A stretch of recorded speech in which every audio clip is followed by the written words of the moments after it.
নবান্ন অভিযানকে ঘিরে ইতিমধ্যে উত্তপ্ত রাজ্য রাজনীতি। সোমবার মুখ্য সচিব মনোজ পন্থের সঙ্গে বহু প্রতীক্ষিত বৈঠকও মেলেনি কোনো সুরাহা। আশ্বাসের চেয়ে বেশি কিছু পাননি আন্দোলনকারীরা।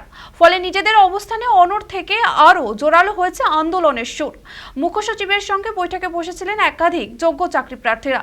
চাকরিহারাদের দাবি রাতের মধ্যেই প্রকাশ করতে হবে যোগ্য এবং অযোগ্য প্রার্থীদের তালিকা। তাদের প্রশ্ন, তালিকা প্রকাশে আদালতের তরফে কোনো নির্দেশ নেই ঠিকই, কিন্তু নিষেধও তো নেই, তাহলে কেন তালিকা প্রস্তুত থাকা সত্ত্বেও তা প্রকাশ করা হচ্ছে না? তারা আরও বলেন, প্রশাসনের তরফে ইচ্ছাকৃতভাবে তালিকা চাপা রাখা হচ্ছে, উদ্দেশ্য বিভ্রান্তি তৈরি করে আন্দোলনকে দুর্বল করে দেওয়া। আন্দোলনকারীদের আরও অভিযোগ, একাধিক মামলায় রায় এসেছে যারা দুর্নীতির শিকার হয়েছে, চাকরি হারিয়েছেন, তাদের ক্ষেত্রে যথাযথ পদক্ষেপ নিতে হবে সরকারকেই।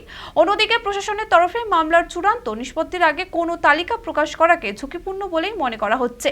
এর ফলে নয়া আইনি জটিলতায় জড়াতে পারে সরকার। তবে প্রশ্ন একটাই থেকে যাচ্ছে, যদি তালিকা প্রস্তুত হয়েই থাকে তাহলে তা জনসমক্ষে আনতে এত টালবাহানা কেন? এই মুহূর্তে আন্দোলন জারি রয়েছে। সূত্রের খবর, দাবি না মানলে আগামী দিনে বৃহত্তর আন্দোলনের দিকে এগোবেন চাকরিহারারা। তারা ছিলেন এবং সকলে মিলে যে আনটেনিফাইড লিস্ট প্রকাশ এসেছি আজকে, যে কোনো মূল্যে আমাদেরকে পুনর্বহাল করাতে হবে এবং সেটা রিভিউ এর মাধ্যমে। এই তিনটে মূল দাবি আজকে আমাদের ছিল। আমাদের জন্য দুর্ভাগ্যের বিষয় যে আমরা আজকে 1.5 বছর ধরে রাস্তায় পড়ে আছি।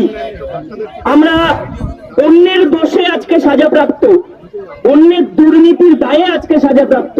সেখানে দাঁড়িয়ে চিফ সেক্রেটারি স্যার মাত্র 10 মিনিট ছিলেন এবং 10 মিনিট পরে উনি উঠে চলে যান।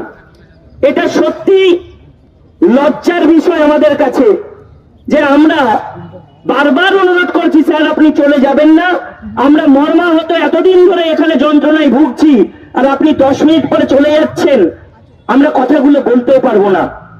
সেখানে প্রিন্সিপাল সেক্রেটারি পড়ে এবং ডিজি স্যার আমাদের সঙ্গে কথা বলেন।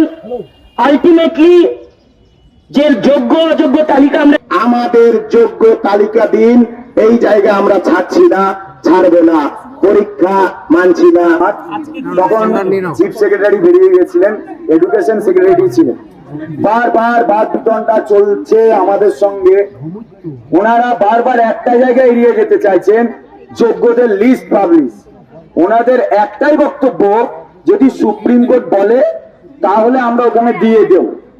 আমাদের প্রশ্ন ছিল, আমাদের চাকরি থাকুক বা না থাকুক সেটা আপনাদের, কারণ ওনারা বলছেন যে তোমরা যদি বলো যে লিস্ট পাবলিশ করতে, ওএমআর পাবলিশ করতে, তাহলে তোমরা ড্রাইভার, আমরা প্যাসেঞ্জার হয়ে যাব, আর গাড়ি যদি উল্টায় তার দায়িত্ব তোমাদের। এরকম, অর্থাৎ তারা দায়িত্ব আমাদের উপর চলছে। যদি লিস্ট পাবলিশ হয় তার দায়, এবং তার ক্ষেত্রে যদি কোনো দুর্ঘটনা ঘটে রিভিউতে, তাহলে তার দায় নাকি আমাদের। দুর্নীতির দায়টা আমাদের নয় তো। আমরা এই নিয়ে অনেকক্ষণ ধরে বাদ বিতণ্ডা কন্টিনিউয়াস হয়েছে। শেষে আমরা একটা কথাই বলেছি, আমাদের চাকরি নিয়ে আমাদের যে সংশয়, দরকার নেই আপনাদের সেই বিষয় ভাবতে।